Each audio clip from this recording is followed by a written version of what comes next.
Hello, everyone. How are you doing this week? It's good to be back with you. Today's show is pre-recorded, and I'm really excited to bring to you this really interesting and educated man. I want to say young man. You look like you're about 25, but I know you're older than that. Um, I've spent a good deal of time on Resource Your Health, Stephen's website, and it is so chock full of information about health and healing. And what we're going to talk about today specifically is heart. Stephen has a lot of experience firsthand with that. So without further ado, I'm just going to introduce Richard. Here's Richard. He likes to climb on my lap when I'm up here. But Dr. Stephen Hussey, how are you this morning, Stephen? I'm doing great. How are you? I'm pretty good, thank you.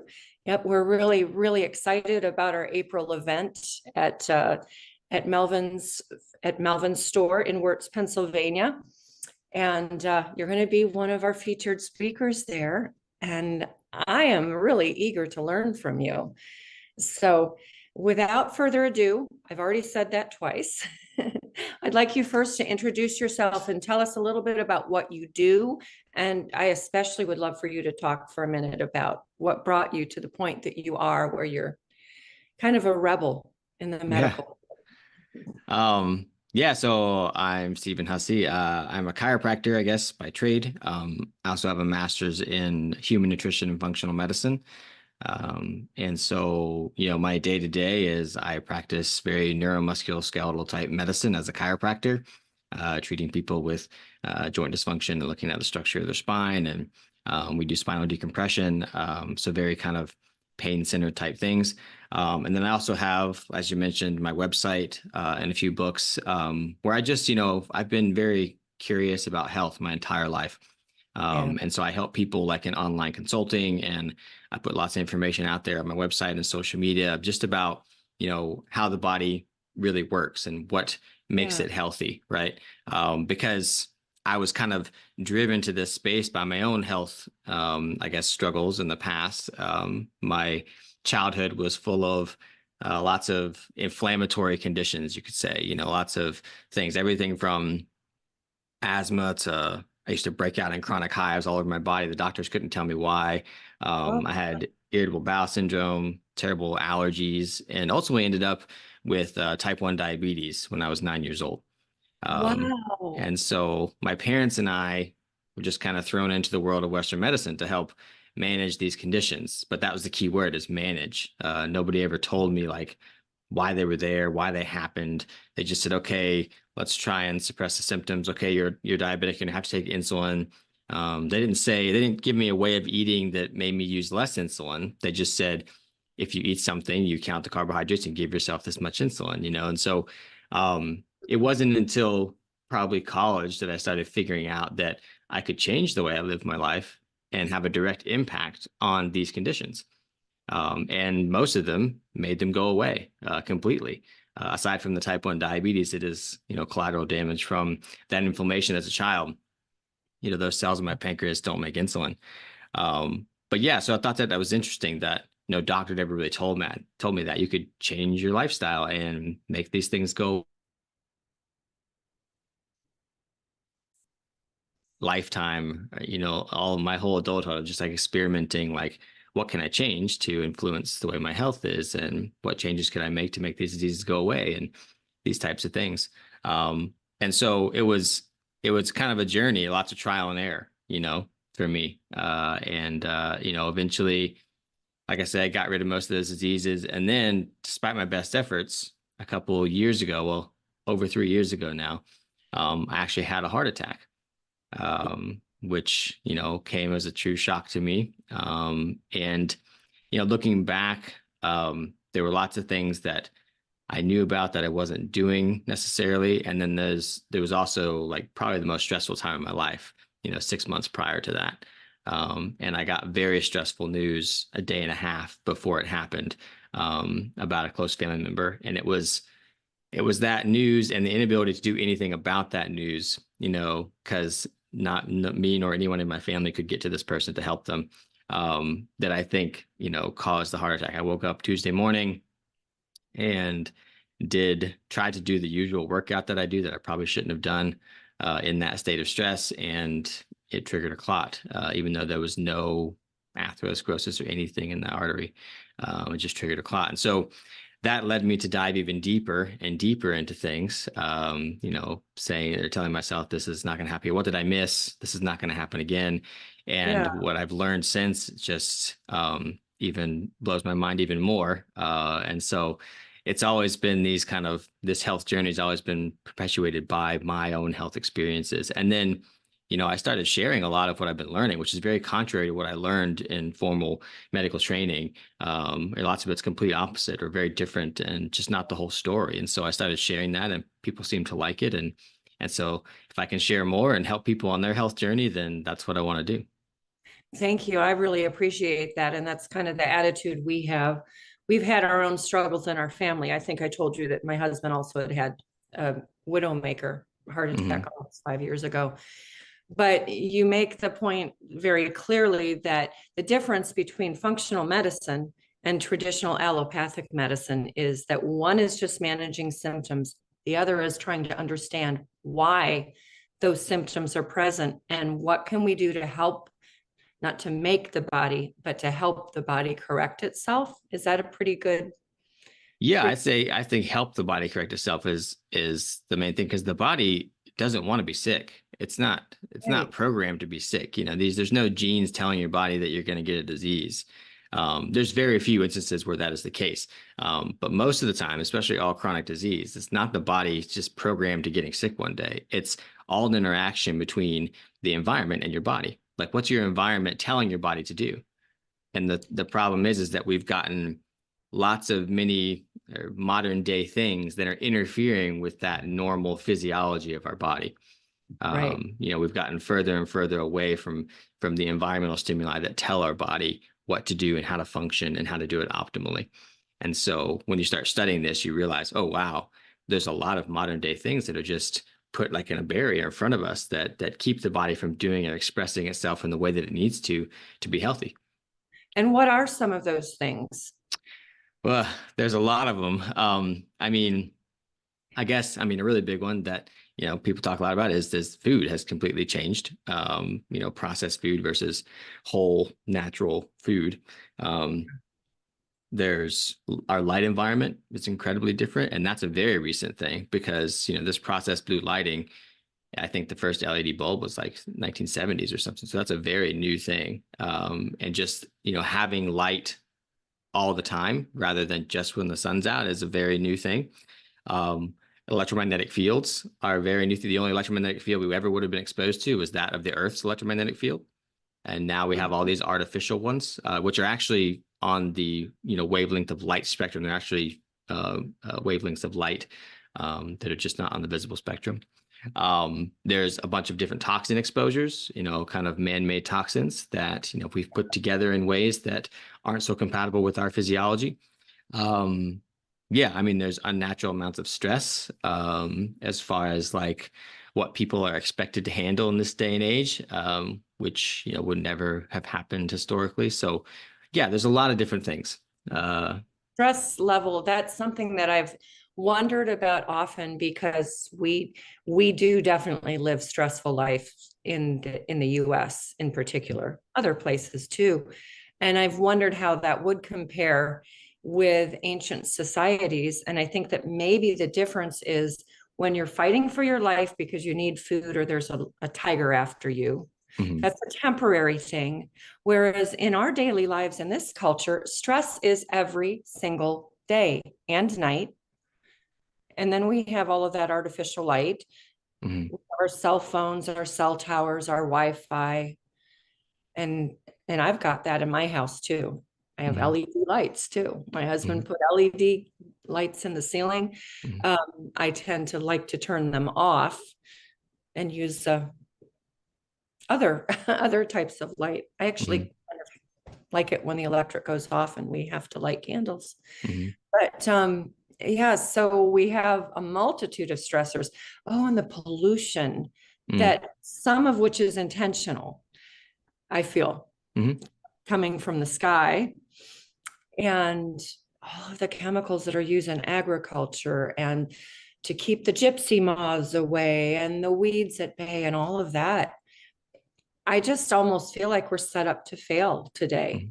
It's actually quite amazing that humans are still, somewhat thriving. Our population's growing despite all these insults. We're living with chronic disease for sure. You can see that.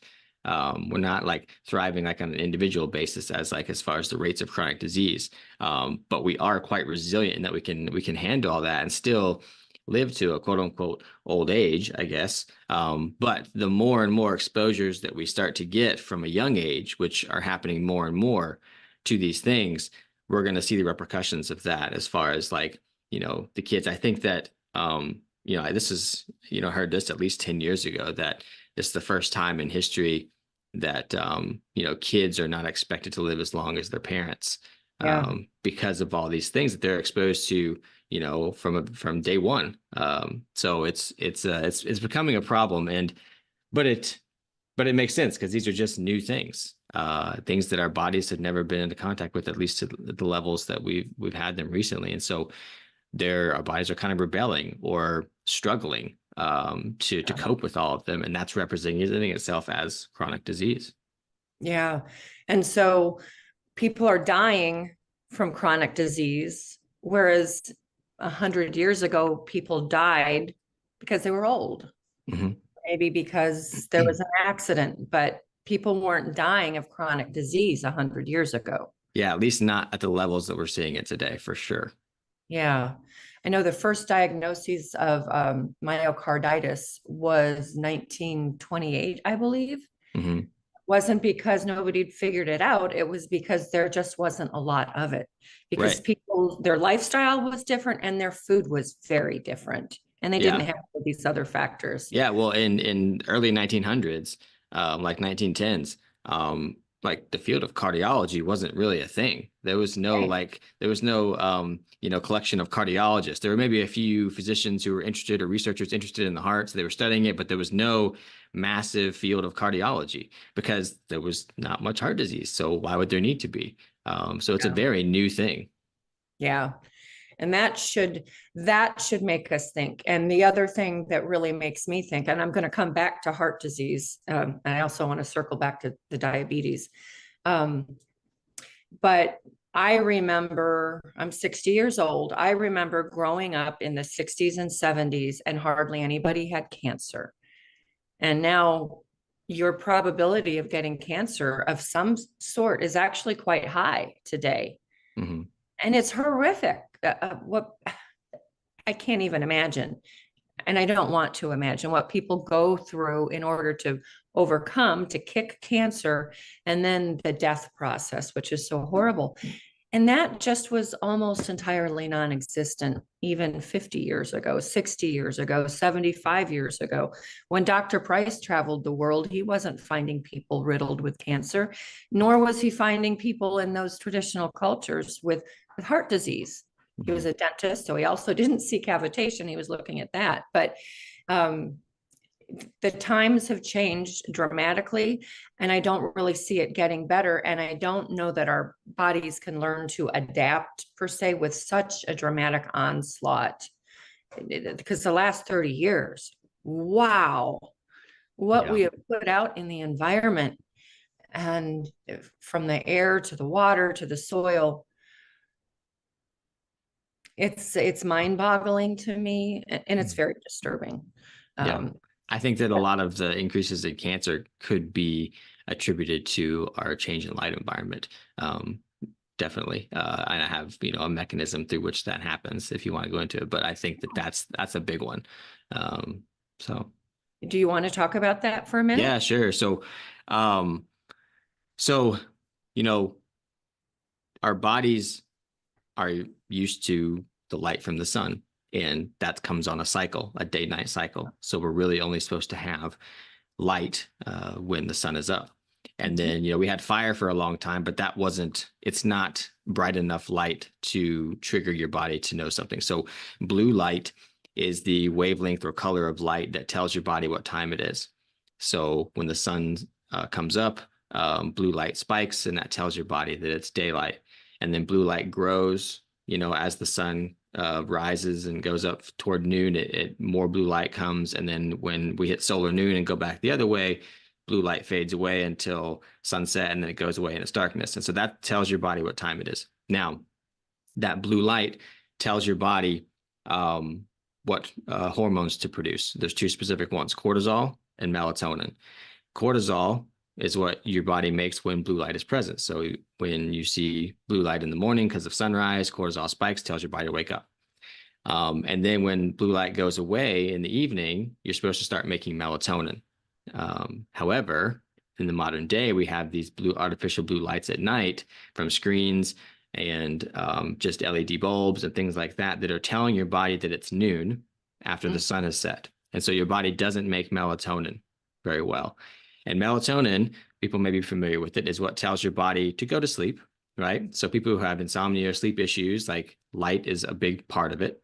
But also melatonin is what tells your body to clean house at night.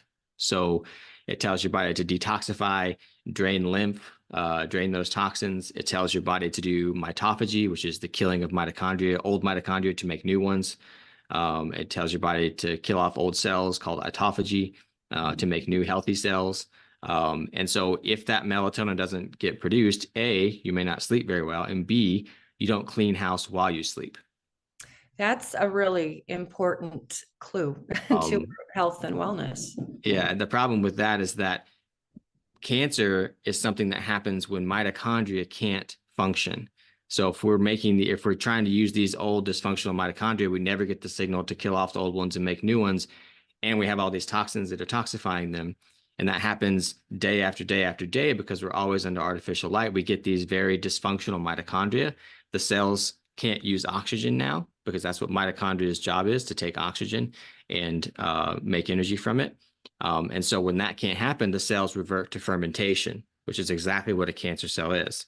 It's a fermenting cell that's rapidly dividing, undifferentiated, anaerobic. That's what a cancer cell is, because the cells can't. So rather than die, the cell reverts to this old way of functioning, which is fermentation, which is making energy without the use of oxygen. The only problem is that's a very inefficient way to do it, and the cells become these toxic, rapidly dividing things that are problematic to the system. And so all that is driven by night after night after night not having enough melatonin because the light. And if you look up studies like blue light or disrupted circadian rhythm and breast cancer and whatever cancer, there's correlations to all of them. And there's like tens of thousands of studies now on how blue light is disrupting our health. So it goes to show, like, the only light, that the natural way of the world, like that's how we're supposed to be, right? And we start to do these other things that make our life more convenient, and it's causing disease. Well, can you give us some options for things we can do to change that besides just flipping the switch? And I want to circle back also to melatonin and supplementing with that, because I think that's an important thing to talk about as well. Yeah, lots of our lives demand that we do things at night now. We have to have lights on, so one thing we can do is get blue blocking glasses. So that will help get rid of or block all the blue light, so that you can still use screens and stuff. But there's things you can do, like you can turn down the blue light on your screens. You can use incandescent bulbs, which are very low blue light. They have a little, so I would still want to wear blue blocking glasses, but they're much lower in blue light than the LED or the fluorescent bulbs. That's what I do. I have incandescent bulbs in the house. So after sunset, I only use those. I wear the blue blocking glasses. I try and limit my screen time after sunset, because that's the main thing. Ideally, I don't want artificial light to be the first light I see in the morning either. I want it to be the sunrise. But most importantly, I think the biggest thing people could do is just, reduce or block that blue light after sunset. So those are some things. And so it could be as easy as starting as just putting the blue light blocking glasses on at sunset. Yeah. And I have a couple of pair, and I forget to put them on sometimes. My husband and I enjoy relaxing in the evening and watching a couple episodes of Grand Tour or a Mhm. corny rom-com once in a while. And I was putting on my blue blocker lenses, but I forget. I forget lately. And so that has concerned me. The the other thing is coming back to melatonin. People think, well, I'll just supplement with melatonin. One thing I understand about melatonin, in addition to what you've said, is that it tells you to go to sleep, but not stay asleep. Right. So you may like, yeah, like, so if you take melatonin, that may help you go to sleep. Mm-hmm. Um, but there's two issues with that. One is that yes, you, especially if there's blue lights in your bedroom and things like that, you won't stay asleep. And so cortisol will spike. Like as soon as that melatonin you took wears off, cortisol will spike again because the blue light environment's been off, the whole day. Or Yeah. it'll take too long for natural melatonin to start being created. And so then when you have to wake up at 5, 6, 7 a.m., you have a trouble getting up because your melatonin has just gotten started and now it's telling you, so you're drowsy until you get that Right. coffee, and then you have to do that kind of stuff. But the other thing is that taking that melatonin probably isn't enough to it help you fall asleep, but it's not enough to really help that deep restorative cleansing detoxification sleep. And there's always there's some inherent wisdom to the body making it itself, because there are, just like with cholesterol, your body makes cholesterol. And so, Right. but the process of making cholesterol goes through like 20 different steps. And those different steps, those different biomolecules in those steps are used for different things, right? So your body has to use those. Same with melatonin. As you make melatonin, your body uses those intermediate steps for different things. Or vitamin D. Like you don't want to just take vitamin D. I mean, that can be helpful in some cases, but really getting it from the sun is the best, because there are 2 or 3 things in the process of making vitamin D that your body uses for other important things. So like there's a way that it's supposed to be, right? And we can't just continue living our lives however we want to with these new modern things, and then just try and cover it up with a supplement and try and, oh, I need more of this, I'll just take more of it, because there's this wisdom in how the body does things and why it does it and when it does it, that are very important to our full function. Wow. That's so interesting. And the blue light from our screens, I know somebody showed me last year how to set my phone screen so that in the evening the blue is mostly gone. It Mm-hmm. actually has kind of a yellow hue. And that's something that can help us when we're having to work on screens. I know I can do that on the computer too. And I'm often working into the night on my laptop here. So we're constantly being deluged with things that are actually causing us harm, even when it's something that in our modern lives makes our life easier Mm-hmm. and maybe more productive, but that doesn't mean that it's good for us. Mm-hmm. Yeah. Um, now, I want to also ask you quickly about the diabetes. You're still having to take insulin? Yeah, as a type 1, I make no insulin, so I have to take it. Whereas in type 2, you're making insulin, but you're not, your body's just, it's unhealthy enough that it's not responding to it. Yeah, okay. I mean, even maybe resisting it. Are Yeah, you able to decrease then the amount of insulin that your body requires by consuming a particular diet? definitely. Yeah. So, Okay. yeah, I remember at first when they were teaching me how to use insulin, they just gave me this book that listed every single fast food item you could get on a menu and just how many carbs it had, because it didn't matter what I ate. All that mattered to them was the amount of insulin I gave for the carbohydrates that I ate. So I remember getting that book. But yeah, very low carb diet makes it extremely easy for me to manage blood sugars and use less insulin, because that's the name of the game. Like high insulin levels um, are, indication of insulin resistance. And so it makes no sense just to eat whatever you want and give myself more amount of that insulin. So Yeah, that's really important. we all know people who are type 2 diabetics, and we have a couple of loved ones who are type 1. And um, I understand you can't ever get away from having to pump insulin into your body, but man, if you can manage not only to use less insulin, it's going to cost less money and less of a wild card in your body. But overall, your health outcome, how you feel, is going to be different. I'm assuming. Yeah. Well, just like in type 2 diabetes, the indication of that is like you could be insulin resistant years before you become type 2 diabetic. And Yeah. you can test that insulin resistance through testing for fasting insulin levels in the blood. And if those levels are too high, your body is having to use too much insulin to keep your blood sugars level. So blood sugar could be normal, but your insulin could be really high. So you're not diabetic yet, but you're insulin resistant. And so, for me, it makes sense. Like, yeah, I have to give myself that insulin. But the more insulin I have to use to keep those blood sugars normal, or as close to normal as I can get them, the more that sounds to me more like type 2 diabetes or insulin resistance. So like the less insulin level I can use, the less amounts of insulin I can use to control it makes more sense. And that is the way I control that is through diet. Okay, good. A lot of people don't understand that you actually can control diabetes type 1 or type 2 with diet. I've been aware of that for some time. And I, years ago, was hypoglycemic. I didn't go to a doctor, an endocrinologist, and have them test me to confirm whether I was diabetic or not. But man, was I having some wild and crazy hypoglycemic episodes that were really throwing me for a loop.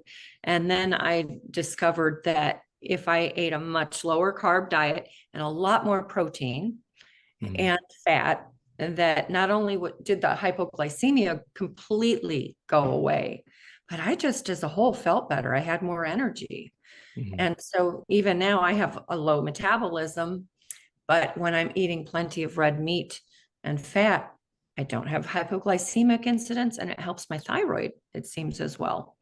So, diet, it sounds like a broken record sometimes because I say this a lot, but we have to ask ourselves, why are we eating? What's the purpose of eating? It's for most people, it's because they're hungry. They've gone too long between meals. They think maybe this crazy idea of taking a small amount of food constantly throughout the day, that'll control blood sugar and that'll make me feel good. Well, it doesn't. It's not good for us on other levels. But the reason that we are really supposed to eat is to maintain bodily integrity and build a sound body. And in the case of younger women, build healthy babies too. And babies are omnivores. They're not vegan. So mama's body will suffer with carrying babies when you're not putting the right amount of stuff in. But we're going to go into that actually on our side shoot at our event, where we're doing a sidetrack on healthy babies as well. So I'm not getting bogged down on that. But I just see how everything is connected, and we should really be questioning every day, what do I want to eat? How is the food that I eat going to affect the outcome? But it's more than just the food.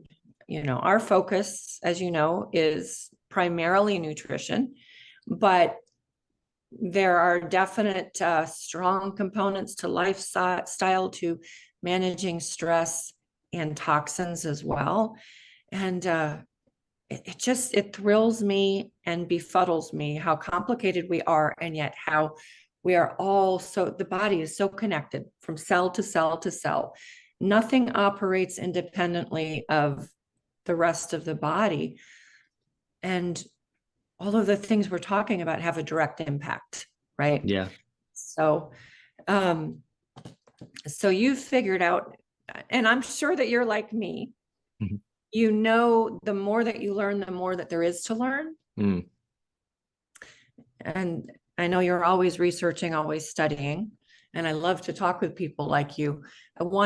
Because I'm like a sponge. I want to soak it all up. I would like to talk a little bit though about what you learned about the heart. Yeah. A ton. Studying the heart has taught me so many things. And yeah, like you said, it feels like sometimes the more I learn, the less I know. Yeah. And so, yeah, I guess there's just a lot of misconceptions about the heart, and at least the general ideas about it that are taught. Things that I was taught, in college and then in chiropractic school, just this general way of thinking about it. And I guess that we can start. I mean, there's the whole like heart disease thing where it's like they blame it on cholesterol, which is a different thing. But I have found that there's a lot of evidence that suggest that we've misunderstood why the heart is even there, and what it's doing. It's assumed that it's because it's this contracting thing and we can see it contracting. It was assumed that it's the mover of the blood and it's what, quote unquote, pumps the blood around the entire body. But in fact, that's not really its job. It's impossible for a heart that size, the size of our hearts, to move the blood throughout a body the size of humans. And so that, we can talk about that, but that begs the question, well, why is it there? What's it doing? Yeah. And I think there's three purposes to the heart. Okay. One is that it is a vortex. So the beating or contracting that it does is actually because it's spiraling the blood. It's kind of swishing it around, which has certain effects on water in the blood that we can talk about. The Yeah. second is that the second reason that it's there is because when we exercise, when we exert ourselves, all the blood or most of the blood would rush over to the tissues in the arterial side to supply the tissues with oxygen and nutrients it needs to exert itself. And if the heart wasn't there to actually slow the flow of blood, and there's studies that show this, during exertion, the heart slows the flow of blood to maintain the pressure between the two systems. Because if all the blood rushed over to the arterial side and the tissues, the venous side wouldn't have enough as far as like hydrodynamics to maintain pressure, and it would collapse, which means we would die. So the heart is there to maintain the pressure between the two systems by slowing the flow of blood. And the third, which connects to what you were just saying about how like every cell is connected, is that's very, very true. Every cell is connected. It's supposed to be communicating with each and every other cell, so the system as a whole can do what's best for itself. And when a cell loses the ability to do that, it starts doing things like we talked about, cancer. But the organ in our body that has the biggest electromagnetic field of any organ in the body is the heart, because it's the only organ with an electromagnetic field big enough to, I don't know, touch or sense every cell in the body. So Wow. the heart is picking up what's called coherence, and coherence is just the ability of everything in a system to be intercommunicating, and doing what's best for the system as a whole. And the heart is what's picking that up and relaying this coherent or incoherent, if we're in a state of disease, signal to the brain. So the brain can respond accordingly, make the body do what it needs to do, like if it's a threat or something like that. And so that's the job of the heart. It's a sensory organ, so to speak. It senses our emotional state and our state of coherence. That's so interesting. I have to stop you there for a moment because you might know where I'm going with this, and I don't want to Mhm. dwell on it, but we always talk about, oh, I'm heartbroken or Mhm. heart sick, or I feel it in my heart. And I used to really wonder, I'm beginning to learn, and you're going to, I think, enlighten me further, but why is it that we feel things in our heart? Yeah, because it's the sixth sense, so to speak. It's what's the organ that's sensing our emotional state. And the heart actually has its own intrinsic nervous system, and it can function without the brain. Certain aspects of it can function without the brain. The signal to contract comes from the brain. That's the autonomic nervous system. But Mhm. the nervous system, it's why when you take the heart out of things, it continues to beat for a while because it's got its own nervous system. And so the heart is interpreting our emotional state, which is largely communicated electromagnetically, um, to the brain. And then the brain interprets those signals. And if you're stressed or whatever it is, then the brain sends the body the appropriate response to stress, right? But the heart is what's picking that up. And yes, there's a reason we say, I love you with all my heart. Yeah. not I love you with all my kidney or whatever. But like there's this emotional connection to it that we have because it is the interpreter of our emotional state. And coherence, which, I think like coherence for people to kind of understand it, it's like let's say you have a workplace and there's 30 employees, right? If those employees are all out for themselves and not intercommunicating well, then if that company encounters a stress, the company's not going to handle the stress very well, right? Because these people have a dysfunctional relationships, they're not communicating very well. They're all individually based, whereas if the team has a common goal, they're all communicating very well, they are on the same page, that company encounters a stress, it's very likely that they will be able to handle that stress, deal with it, and move on, right? And so coherence is the ability of your body to handle a stress effectively, your body to handle a stress and return to homeostasis. Some people have attributed this to balance in the autonomic nervous system. And from everything I found, it's like that is one aspect of things, but that's only the body responding well or inappropriately to coherence, how coherent the body is. So if all cells are synced up and communicating well, your body encounters a stress. It can interpret that stress, handle it, respond to it, and return to homeostasis. But if we get dysfunctional cells that aren't communicating very well, A, they can start to go rogue, like a cancer cell, but B, we encounter that stress, and it's more likely that stress sends us into some medical emergency because we can't handle it. And so that kind of thing is measured through heart rate variability, which is the other indication of coherence, and that our heart is the sensor of our emotional state, which comes from coherence. It's really interesting. You've probably heard or read Dr. Tom Cowan's The Heart is Not a Pump. So yeah, that's the ideas are not all new to me, but I'm still trying to process and understand all of it. And I'm pretty sure I never really will. But one thing about the heart also that is curious to me is that presumably in humans, but certainly in other animals, the heart is usually surrounded by very saturated fat. And that is because fat. Well, yeah. So the fat around it provides this cushion for it because it is this contracting thing. But also the heart prefers fatty acids for fuel.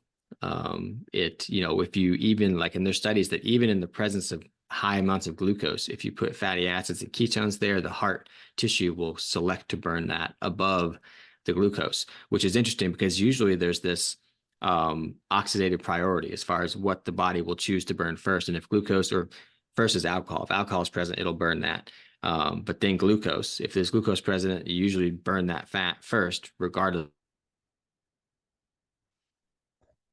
Seems to be different. It burns those fats first. And I think there are reasons for that. One being is that the heart is a very metabolically active organ because it's always contracting and using energy. And fats and ketones are, the most efficient fuel source.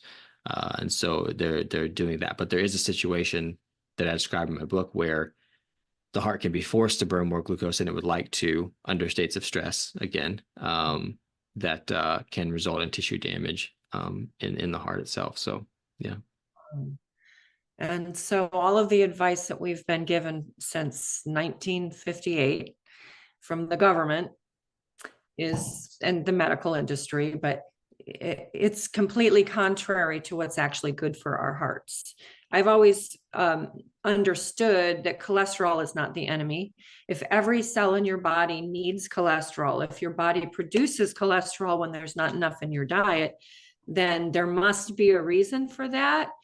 So just the simple fact that the heart functions best on fatty acids should be telling us we should feel like screaming it from the rooftops sometimes.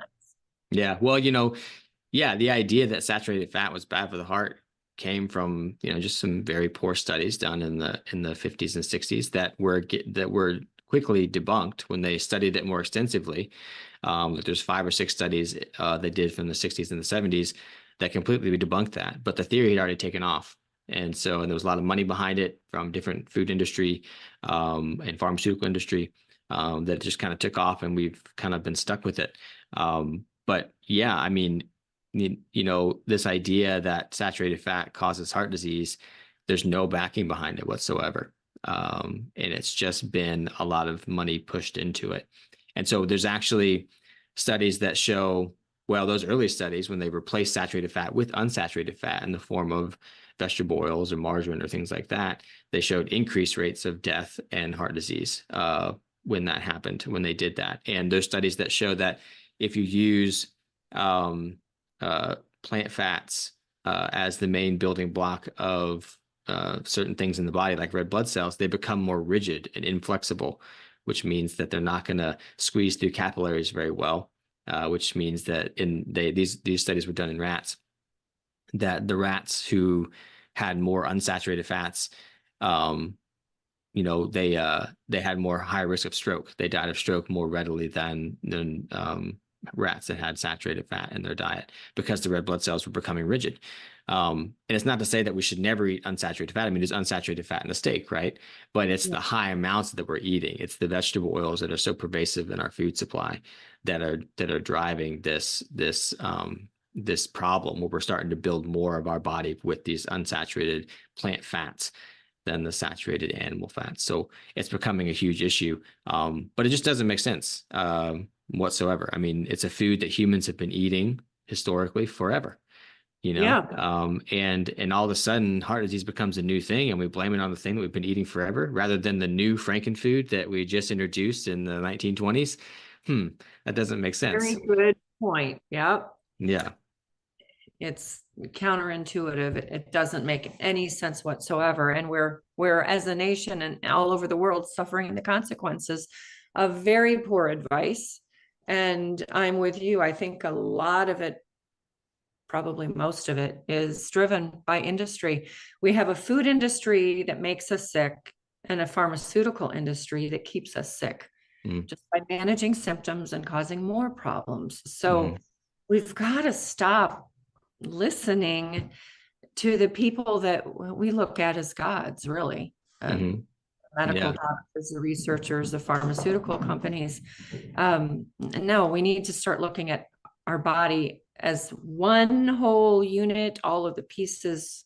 There aren't really pieces. There are parts, but not pieces, because again, everything works together. So we should be paying attention. I know years ago when I mentioned I had hypoglycemia, I started monitoring my blood sugar, established my fasting blood sugar, looked at, how everything I ate affected my blood sugar. And I really learned a lot. But sometimes I suggest people do a food diary and include how they're feeling an hour later, 12 hours later. Then you can start to really understand how the foods that we eat have an immediate effect, but certainly the long-term effect is much greater. And then you mentioned water and the heart, and are you familiar? You're familiar, I'm sure, with the 4th phase of water. Oh yes, definitely. That's something we need to have a whole episode on another time. That is totally fascinating to me. But just like another nail in the coffin for me, if I'm not going to listen to these experts anymore, they think they know. We don't know. We still don't know half of. And that's an important lesson, is we should probably be more humble, in the sense that we don't know. And it just take into account the fact that, Western medicine, they say, okay, we measure these lipids in your blood, this cholesterol in your blood, and this tells us your risk of heart disease. And that is absolutely false. It doesn't tell us anything about risk of heart disease. It can tell you about what you're choosing to metabolize at that moment. But again, we've only been measuring cholesterol in the blood since the 50s, maybe a little bit before that. So we've only measured lipids in blood in a population that is generally not living in the way that it was intended to live. So how do we know that the levels that we see as normal in this population are actually normal? And how do we know that it tells us risk of anything? Because it doesn't. The only thing that lipids can tell us is if you're choosing to burn more glucose or fats, depending on your diet, right? So if you burn more glucose, like eating a processed food diet, then it's very likely you'll get higher triglycerides because your body's turning that. If it's really high, you could be insulin resistant. And then the second thing is if you're burning more fats for fuel, you'll probably have a little bit higher cholesterol or LDL. And sometimes in some people, it can go really high. And that's just because your body's trying to deliver those fats for you to burn because there's no real glucose present. So it tells us about our metabolism. It can tell you something about insulin resistance, which has, it plays a part in heart disease. And then if you choose to measure things like oxidized cholesterol or small dense particles, that can tell you that there's some inflammation happening in the body. It doesn't mean that those things are driving heart disease. It means that there's inflammation driving heart disease, and that's a sign that it's there. But that's really all that lipids can tell you. They're not really a good indicator of risk of having an event or developing atherosclerosis. Those things that tell you risk are more things that tell you how likely clotting is about to happen, which is inflammation, clotting stuff, because that's ultimately what atherosclerosis is. It's what heart attacks are. It's clotting tissue. So those are the things we should be paying attention to, but it's very profitable for certain industries to because they have a drug that will lower those lipids. So if you can convince people that higher lipids or higher cholesterol is what's causing it, you can sell way more drugs. And that's exactly what happened in 1984. They put together a committee to decide whether cholesterol was good or bad. They incorrectly determined it was bad. Pharmaceutical companies came in and said, okay, we're going to sponsor the lowering of these recommendations. Because at first, LDL was supposed to be 250 or lower. And then they were like, well, 200, then 150, now 100. Now it's supposed to be lower than 100 because the lower that you can get it, the more drugs you can prescribe. Same thing happened with blood pressure. It was, I think the original was like 140 over 100 or something like that. And then they sponsored the lowering of it because the lower you can get that recommendation, the more drugs you prescribe. So that was all funded by the pharmaceutical companies, and there's plenty of evidence for this. So it's very interesting to see how industry has driven these recommendations and this advice on health. Yeah, it's very, very poor advice. So we're just about out of time, but I want to talk for a moment. When you had your heart attack, what did you do to recover then? Yeah, good question. I was sitting in the hospital and I was like, I'm a hypocrite. I don't know what I'm talking about, blah, blah, blah, I was in this moment of self-doubt. And it was during COVID, so no visitors were allowed. So I was just sitting there by myself. And so then the 3 days I spent in the hospital completely changed my mind because I experienced firsthand. And I recognized that I had a lot of background information and medical education, and then on my own research, so I had this information. So these decisions were easy for me. But there was at that point, I was very open to their point of view. I wanted to know what they thought. And when I asked them what caused this, they had no answer, or they were just like, oh, cholesterol, whatever. And I was just like, there was no real thought process. And I just felt like, they gave me their thing. There's a cookie cutter recipe for what you do with somebody who's had a heart attack. And that's what they gave me. Right. And I was prescribed at least 11 different medications while I was in the hospital. I took one of them for 6 months, which was a blood thinner, because I had a stent in and I didn't know how my body was going to react to that. But I've since stopped that, and I'm taking no medications aside from insulin for type 1 diabetes now. So I didn't take any of the medications. They told me that I'd be on the statin, cholesterol medication, 2 blood pressure medications, the blood thinner, and a baby aspirin the rest of my life. That's what they told me. So there was 5 things the rest of my life, and I'm on none.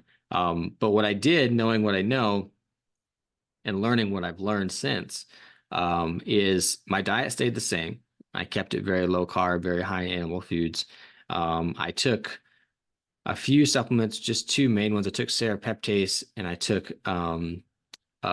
taurine, which is an amino acid that is found high in animal foods, but it's very good for endothelial function, lining of the blood vessel. And then the main things I did was a lot of sunlight, a lot of infrared sauna, and a lot of grounding. And those are things that I was not doing as much of, even though I was aware of them. I bought a sauna and I did it like, 4 to 6 times a week, and I still do. And these are things that I just make part of my life now. And, in 3 months, my echocardiogram, I did a follow-up, and the ejection fraction of my heart had dropped after the heart attack to about 35%, and it's supposed to be 50 to 70. And mine had gone up to 55% after 3 months. And then the heart tissue that was damaged in the heart attack, it was severely not conducting the electrical signal. And at 3 months, it was barely not conducting. There was a little bit of hypoconnectivity, but that's it. And I haven't got to test it since then. So, without I healed my heart. And I would say, I don't know, that was well over 3 years ago. So I haven't gotten it tested again since, but in 3 months I had a pretty drastic recovery, and they didn't really know what to do with me at that point. They were just like, okay, well, come back in a year. And they knew I wasn't going to take their medications, even though they were still recommending them. And this is very, specific to me. I'm not saying this would work for everybody. But what I am saying is that, there's harm in those drugs. And there are ways that you can protect yourself that are not those things. And, always discuss these things with your doctor, but just know that that's not the only option. There are things that you can do that will help protect you and decrease the risk of clotting, because that's the main thing. So, yeah.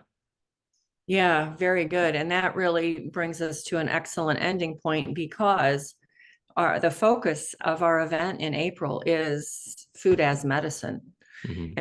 And I don't mean that there's not a place for supplementation. I think supplementation should be food-borne. For instance, like I take fermented cod liver oil every day, but isolated nutrients, not necessarily. So, yeah, we want to look for non-toxic, natural healing modalities and things that build us up and make us stronger, instead of listening and buying into an industry that profits from us being sick, basically. Mm-hmm. Yeah. So, well, Stephen, I've been just soaking up so much, and I can't wait to hear your talks at our event, because I know we're all going to learn so much from you. I really appreciate and value what you've brought to the table here, and what we're going to see more. Everyone, please do check out Resource Your Health. There are a lot of podcasts listed, and I listen all the time when I'm driving. So I'm turning on another one today when I hop in the car in a few more minutes. But a lot of information on that website, but we're certainly looking forward to what you have to teach us and share with us in 2 more months, April 19th through 21st. Everyone, please check it out. We're hoping for a sellout crowd, so you need to go online and look at our event page. There are lots of hotels and Airbnbs in the area. It's not a difficult place at all to get to either. So definitely consider it. And of course, we'll be putting some of the talks online as well. But Stephen, Dr. Stephen Hussey, thank you so very much. Yeah, of course. Yeah. Thanks for having me. Yep. Oh, you're welcome. And everyone, we'll see you next week then at God's